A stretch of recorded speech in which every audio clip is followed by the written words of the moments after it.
Hello and welcome again to our series on Solomon, Wisdom, Wealth, and Women.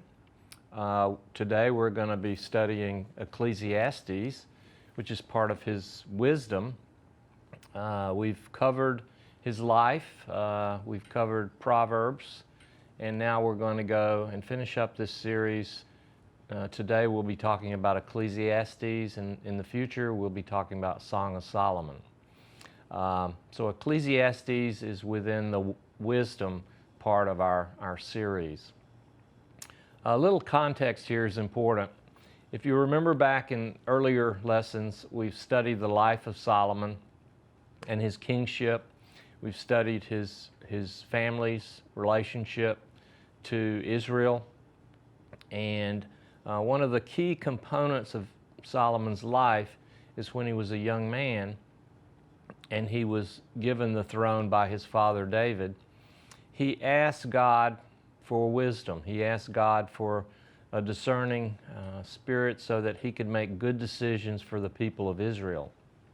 God was very pleased with this request and granted Solomon not only wisdom, but he also gave him wealth and other things also. So we see that Solomon reigned for about 40 years. And when we looked at Proverbs, we were looking at collected sayings that Solomon either wrote or he collected them from others. But the Proverbs are small verses that convey a piece of wisdom. Now, when we transfer over to Ecclesiastes, it appears that Solomon is older and in the kind of the twilight of his life. And you're going to see his perspective at this age is fairly different than it might have been when he was collecting the Proverbs. So let's go ahead and get our Bibles, and we're going to turn to Ecclesiastes, the first book, the first chapter in Ecclesiastes. And as we have been doing in the past, our process here is we read the Bible, then we stop, and we discuss what we've read, and then we move on. The key here is, as we've discussed in the past, there's a lot in the Bible. And so we've concentrated on the Old Testament, but I would encourage you to not stop there in your reading and to read the New Testament also. So we'll talk about that later. So we're going to start in Ecclesiastes chapter 1, verse 1. So if you have your Bibles, you can follow along. I'm using the New International Version. Ecclesiastes chapter 1. The words of the teacher, son of David, king in Jerusalem. Meaningless, meaningless, says the teacher. Utterly meaningless. Everything is meaningless. What do people gain from all their labors at which they toil under the sun? Generations come and generations go, but the earth remains forever. The sun rises and the sun sets and hurries back to where it rises. The wind blows to the south and turns to the north. Round and round it goes, ever returning on its course. All streams flow into the sea, yet the sea is never full. To the place the streams come from, there they return again. All things are wearisome, more than one can say. The eye never has enough of seeing, nor the ear is full of hearing. What has been will be again. What has been done will be done again. There is nothing new under the sun. Is there anything of which one can say, "Look, this is something new"? It was already here long ago. It was here before our time. No one remembers the former generations, and even those yet to come will not be remembered by those who follow them. Let's stop there. So we start off Ecclesiastes with this meaningless, meaningless, meaningless. Everything is meaningless. We're going to come back to this and see how Ecclesiastes, if you keep reading, there is some meaning in this life and this world. But you got to remember where Solomon is at this time, or where we think he might have been. So Solomon was king, as we mentioned, for 40 years. He's amassed great wealth. He has 700 wives and 300 concubines. He's amassed land. He's amassed all kinds of things. Not only that, he's the most wise person in the world at this time. He's also very knowledgeable. He's built cities. He's built a kingdom. He's done pretty much everything that you would think a successful person could do. And yet, if Solomon is the author of this, there's some debate about that, but we can pretty much believe that he did write it. He says everything is meaningless. So all of the things that he's done, all the wisdom that he's gained, all the knowledge that he's attained, he says is meaningless. And it prompts one to ask, why would he say this? Well, the context is if you remember what has happened to him, over time, he has 700 wives and 300 concubines, and many of these wives and concubines are from different places. And so he's not only amassed these women, or collected these women, but he's also taken on their religions. And so if you remember, when we started Proverbs, the key to knowledge, the beginning of knowledge is the fear of the Lord. And it's the Lord. It's Yahweh. It's God, the God of Israel.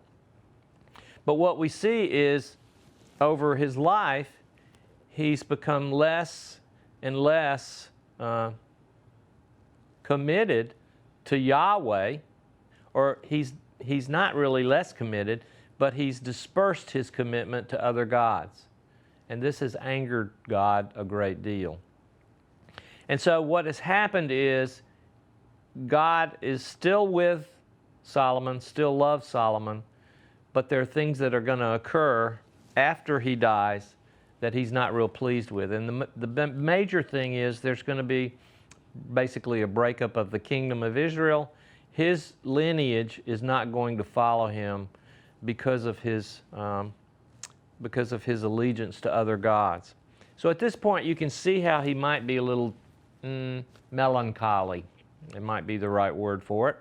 And so at that point, he's like, I've done all these things, I've done everything, but really what I know is I'm going to die. And that's the key thing to remember here. As he approaches his death, he has this attitude that everything is meaningless. Now, as we read on, we're going to see where he kind of doesn't reverse this, but he says there are some things in life that you want to put your energy into. And that's going to be very important for us as we continue. So let's continue our reading. We're in chapter 1 of Ecclesiastes, verse 12. I, the teacher, was king over Israel in Jerusalem. I applied my mind to study and to explore by wisdom all that is done under the heavens. What a heavy burden God has laid on mankind. I've seen all the things that are done under the sun. All of them are meaningless, a chasing after the wind. What is crooked cannot be straightened. What is lacking cannot be counted. I said to myself, look, I have increased in wisdom more than anyone who has ruled over Jerusalem before me. I've experienced much of wisdom and knowledge. Then I applied myself to the understanding of wisdom and also of madness and folly. But I learned this, too, is a chasing after the wind. For with much wisdom comes much sorrow, and the more knowledge, the more grief. I said to myself, come now, I will test you with pleasure to find out what is good. But that also proved to be meaningless.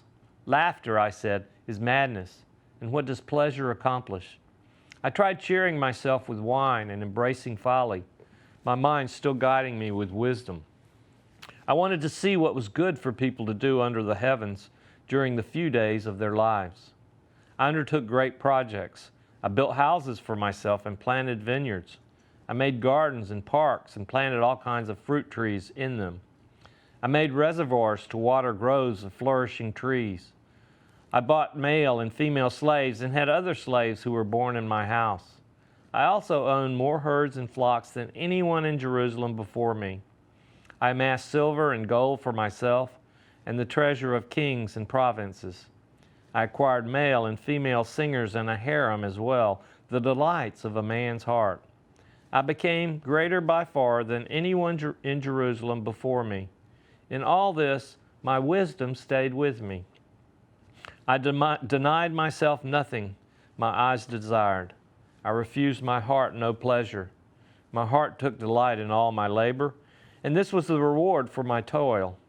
Yet when I surveyed all that my hands had done, and what I had toiled to achieve, everything was meaningless, a chasing after the wind. Nothing was gained under the sun. Stop right there. So again, he mentions, he's kind of looking over, reviewing his life, what he's accomplished. And as you can see, in his mind, he's accomplished more than anyone ever in the Israel population. So that, again, many of these things are material things. So he talks about land, he talks about slaves, he talks about women, he talks about all kinds of things like that. He talks about pleasures. And he really says, despite all this, where I am today, everything is meaningless. And nothing was gained under the sun. Now, you might debate that. We might say, why is he saying this? Because even in the short term, he has achieved quite a bit. The one thing that he keeps talking about, though, is that the wisdom never left him. So he says in verse 9, chapter 2, verse 9, I became greater by far than anyone in Jerusalem before me. In all this, my wisdom stayed with me. Now, what exactly does that mean? Well, I think he has the ability to look at his life and to observe things and to make some judgments. And I think that's what Ecclesiastes really is. It's him looking at his life and at the world in general and making a judgment. And I want to make a correction. In an earlier lesson, I said that Thomas Wolfe said that Proverbs was the greatest piece of literature he had ever written. But in fact, it was Ecclesiastes. Thomas Wolfe is a great American writer. And I want to read what Thomas Wolfe said about Ecclesiastes.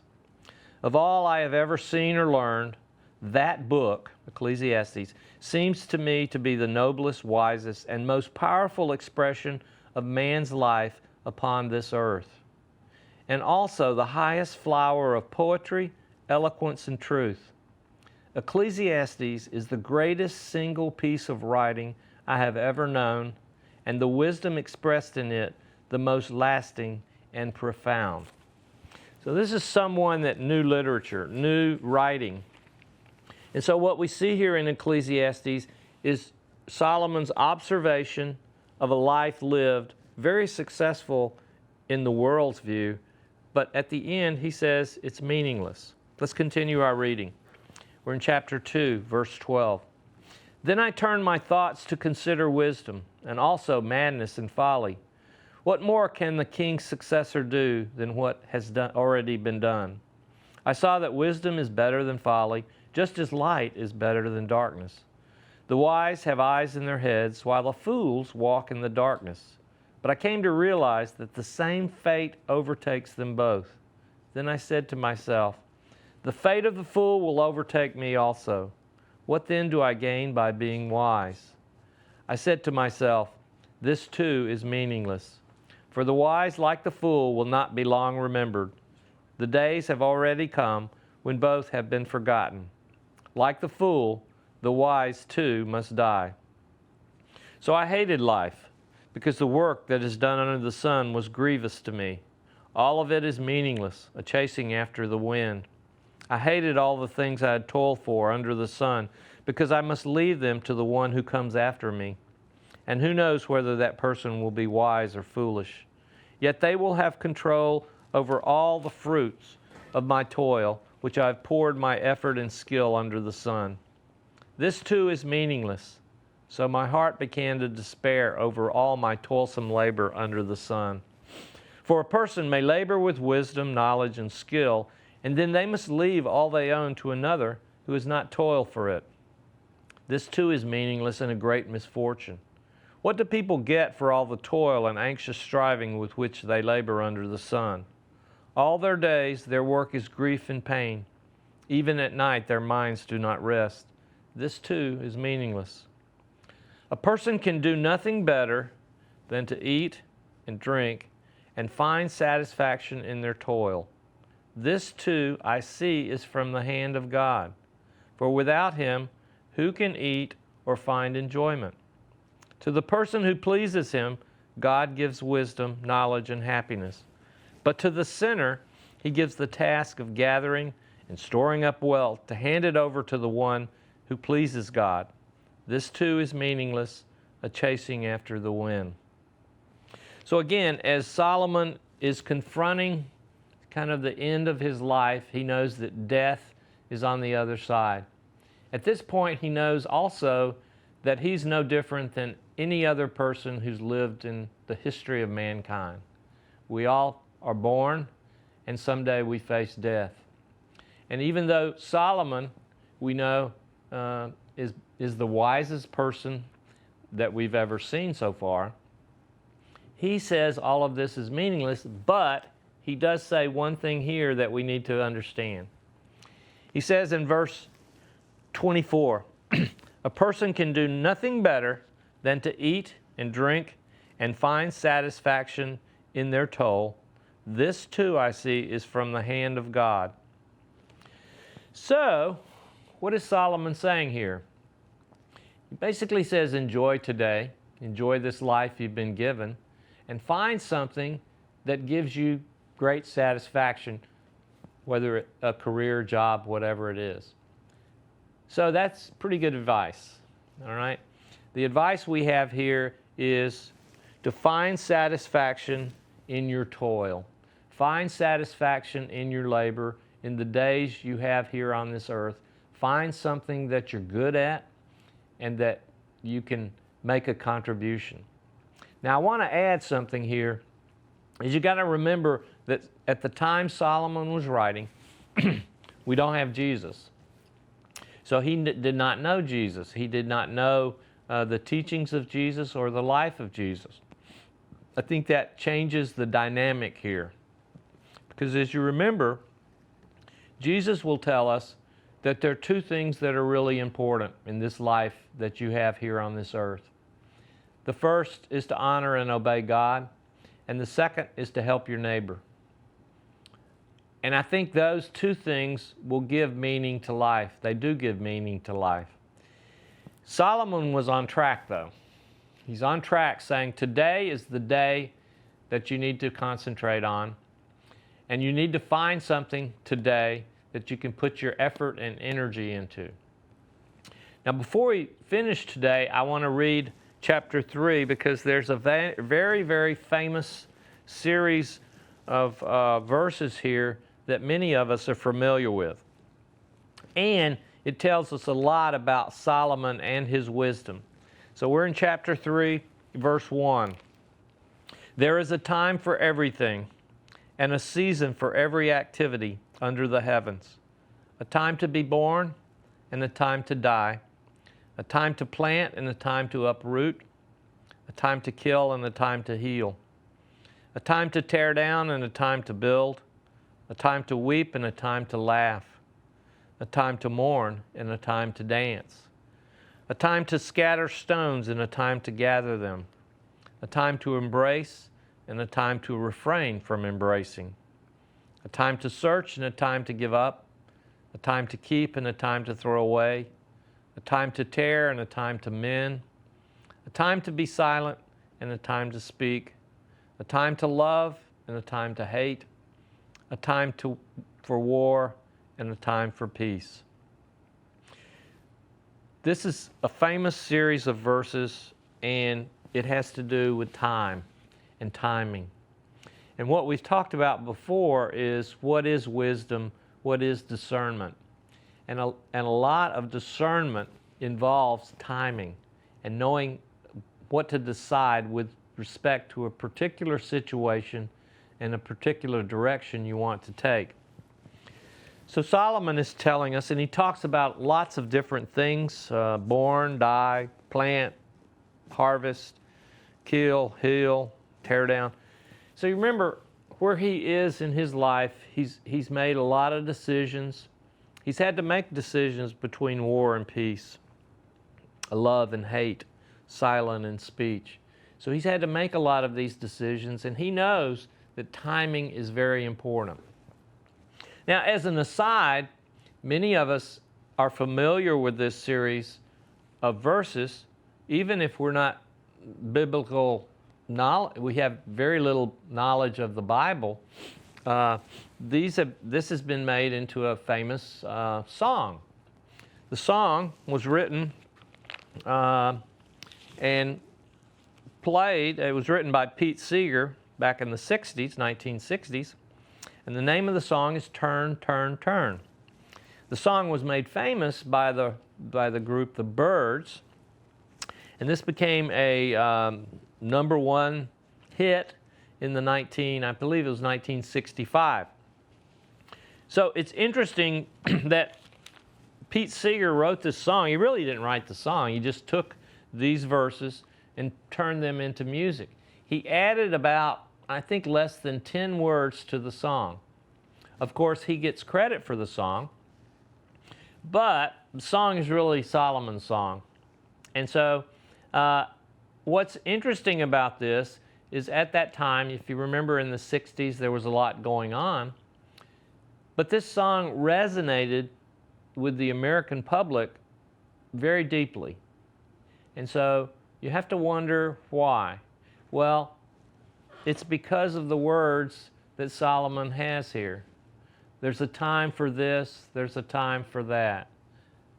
And at this point in time, there were a lot of people wondering, what should I do? Now this is where Solomon is really a good mentor. I think one of the things we need to understand about reading the Bible is we don't just read it for its intellectual contribution. We also read it for its spiritual direction. We don't talk about spiritual learning much today. We talk a lot about technical learning. We talk a lot about financial learning, business learning, entertainment. We talk a lot about that. We don't talk a lot about spiritual learning, spiritual depth, spiritual life. And again, I'm generalizing. I know some people that they devote their whole life to this. But in general, when you look at the overall population, we have church attendance going down quite rapidly. And so there is kind of, in some ways, not a neglect, but not a recognition of the value of a spiritual life. And that's really why we're here today and why we come in our particular Sunday school class. We come every Sunday, we open this book, we read this book, and we try to relate it to our life today. And so Solomon has good lessons for us. As we can see, when we look at his life, he wasn't perfect. But he had a desire to serve God, and he really had a desire to serve his people. Because when he asked for wisdom, he did not ask for wisdom for his individual self. He asked for wisdom so that he could rule over a people with discernment, and he could make decisions for that government, for those people that would be good for them and would help them be closer to God. What a great request. God was so pleased with him that he gave them much more than just what he asked for. And that's the lesson for us. God will give you more than what you've asked for if you ask for things that please him. Now, we're very, very fortunate. We have the New Testament. We have the Gospels. We have Jesus. We have our churches.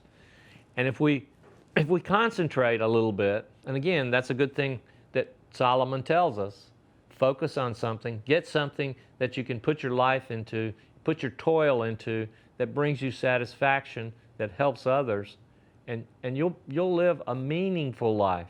The key here is, how do you live a meaningful life? He says everything's meaningless.